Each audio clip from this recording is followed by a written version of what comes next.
The next part of the partition function we're going to look at is the electronic partition function. So I was wrong, we're not going through in the order I was saying. But this is probably the most the simplest one to look at. And the reason for that is that, right, again, we're Q electronic. We can write out for our partition function, we have to sum over all the energy levels, degeneracy times e to the minus beta e sub I. But unlike the other ones we're going to discuss, there is no exact formula for all the values of the electronic energies. This is actually a really complicated question and not one that you can write a simple expression for outside of like a hydrogen atom. And so in general, this is something where you have to specifically write out the individual terms in this sum and then just add them together. And at normal temperatures, the first excited state of an electronic state of typical molecules or atoms is much, much bigger than the thermal energy available indicated by KBT. So even that very first excited state, right, imagine we have E0, E1, E2 for a molecule or an atom. Even at normal temperatures, even this very first excited state essentially has zero population. And so our electronic partition function is really easy in that sense because almost none of the states are thermally accessible. So we only need to worry about those excited states if they have low energies.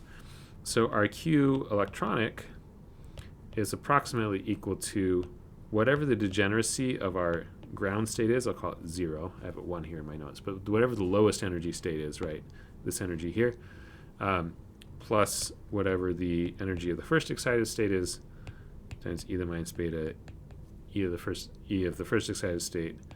And you might have some more terms. And usually this term even is about equal to 0, depending on how the energy is involved. So for example, let's look at a simple case here of a helium atom. If we wanted to find the electronic partition function, the ground state, we can look up these energies in a database. The ground state energy we'll call 0 wave numbers, and it has a degeneracy of 1.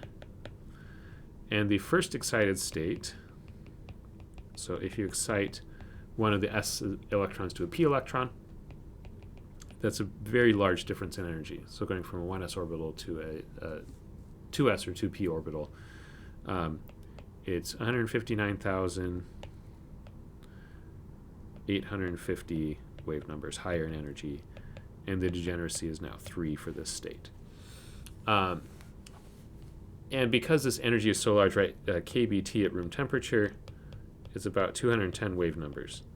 So that's so much less than the energy of this first excited state. It takes a lot of energy. If you wanted to use light to excite this transition, it would be well into the ultraviolet to be able to do this. So we can say that for this specific example, Q electronic is going to be about equal to 1 plus 0. And we don't even worry about any of the other excited states because they're going to be even closer to 0. Let's look at a case where we would have to consider an excited state. So let's look at fluorine atoms. And we can do the same thing with molecules too. Atoms are just easier to look up the energy levels for. Here we're still going to call the ground state 0. It no longer has a degeneracy of 1 though. In fluorine, the ground state has a degeneracy of 4. And that's to do with different ways that you can orient the flips, the spins of the electrons. And then if we look at the first excited state, I'm picking one where this first excited state is very low-lying. It's about 404 wave numbers with a degeneracy of 2. But then the next excited state after that is significantly higher in energy. It's 102,406 wave numbers. Degeneracy of 6. And these are just things that you can look up.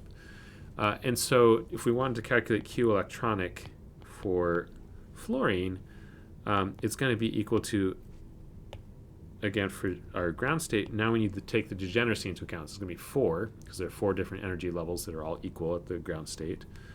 And then we will need to worry about this second term for the first excited state. It's not going to be a large contribution at room temperature, but it's not going to be negligible either. So 2 times e to the minus beta times 404 wave numbers. And then the other states we're going to say are about equal to 0, and we don't need to worry about them. So just to show you how you would actually go ahead and calculate an electronic partition function. So this one's pretty straightforward. It's sort of a case-by-case basis. And in most cases, you don't have to worry about the excited states, and your electronic partition function is just equal to the degeneracy of the ground state.